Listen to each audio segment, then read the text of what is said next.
আসসালামু আলাইকুম রহমতুল্লাহি ওয়া এই পর্বে আমরা জানব ফিতরা কেন দিতে হয়।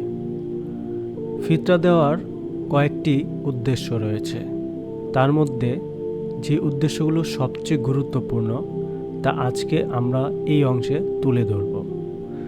রোজাদারদের রোজায় যেসব দুর্বলতা ও ভুল হয় তা থেকে পবিত্র হওয়া, দরিদ্রদের প্রতি সদ্ব্যবহার, ঈদুল ফিতরের দিনে দরিদ্রদের ভিক্ষা করা থেকে বিরত রাখা, তারাবি ও রোজার মতো নেয়ামতের ধন্য করায় আল্লাহর কৃতজ্ঞতা জ্ঞাপন করা, উদারতা ও সহমর্মিতার চর্চা করা। ফিতরের নিসাব জাকাতের নিসাবের সমপরিমাণ।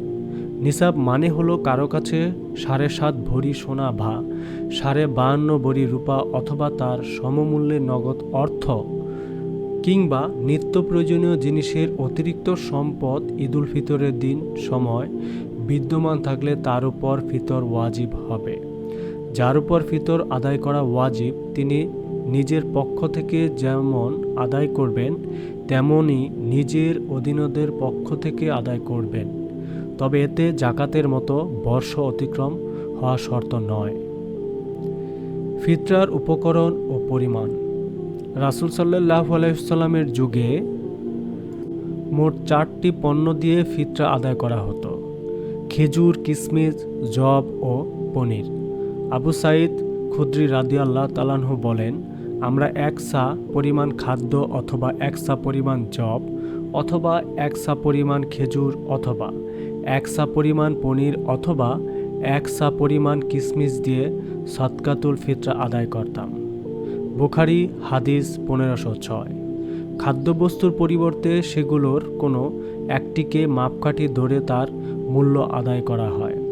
বর্তমান বাজার দর হিসেবে যেহেতু গমের দাম সবচেয়ে কম, তাই ইসলামিক ফাউন্ডেশনের পক্ষ থেকে প্রতি বছর আধা সা গমকে মাপকাঠি ধরে ওই সময়ের বাজার দর হিসাবে তার মূল্য ফিতরার সর্বনিম্ন পরিমাণ ঘোষণা করা হয়। উত্তম হলো নিজ নিজ সামর্থ্য অনুযায়ী বেশি মূল্যের খাদ্যবস্তুকে মাপকাঠি ধরে ফিতরা আদায় করা, কেননা সদকার মূল্য লক্ষ্যই হলো গরিবদের প্রয়োজন পূরণ ও তাদের স্বার্থ সংরক্ষণ। এছাড়া আদায়কারীর সামর্থ্যকেও বিবেচনায় রাখা উচিত। যদিও শরীয়তে সর্বনিম্ন মূল্যে ফিতরা আদায় করার দরজা খোলা রয়েছে, ইসলামিক ফাউন্ডেশনের পক্ষ থেকে যব, কিশমিশ, খেজুর ও পনিরের হিসাবে ফিতরার আলাদা মূল্য নির্ধারণ করে দেওয়া হয়েছে। কেউ চাইলে আটার হিসাবে ফিতরা না দিয়ে উল্লেখিত জিনিসগুলো হিসাবে ফিতরা দিতে পারবেন। পবিত্র ঈদুল ফিতরের নামাজ পড়তে যাওয়ার আগেই সদকাতুল ফিতরা আদায় করা উত্তম, তবে রমজান মাসেও তা আদায় করা যায়। আরবি সদকাতুল ফিতরা অর্থ ঈদুল ফিতরের সদকা। ঈদুল ফিতরের দিন আদায় করা হয় বলে একে সদকাতুল ফিতরা বলা হয়। একে জাকাতুল ফিতরা বা ফিতরাও বলা হয়।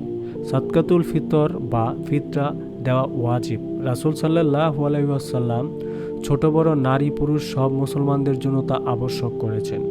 পবিত্র রমজানের পুরো 1 মাস রোজা এবং তৎসৎ সংশ্লিষ্ট ইবাদত ও বিধিনিষেধ পালনের পর শাওয়াল মাসের 1 তারিখে ঈদ উদযাপন করেন। এ পালনের মধ্যে রয়েছে জামাতে ঈদের নামাজ আদায়, গরিব দুঃখীদের মধ্যে ফিতরা বিতরণ এবং ভালো খাওয়া দাওয়ার আয়োজন।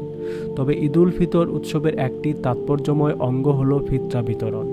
রোজার সময় সংযম সাধনার কোনো ত্রুটি বিচ্যুতি ঘটে থাকলে তা সংশোধন ও সমাজের সর্বস্তরের লোক যাতে উৎসবে অংশগ্রহণ করতে পারে সেজন্য গরিব দুঃখীদের মধ্যে একটি নির্দিষ্ট হারে সদকায়ে ফিতরা বিতরণ করতে হয়। প্রত্যেক সমর্থ মুসলমানের জন্য ফিতরা দেওয়া ওয়াজিব। মাথাপিছু কত টাকা ফিতরা দিতে হবে তা আগেই রাষ্ট্র কিংবা সংশ্লিষ্ট ধর্মীয় কর্তৃপক্ষ নির্ধারণ করে দেয়। নিয়ম হলো ঈদের নামাজ পড়তে যাওয়ার আগেই এই ফিতরা পরিশোধ করতে হবে। তারপর ঈদগাহ কিংবা তার অভাবে বড় মসজিদে ঈদের নামাজ আদায় করা যাবে।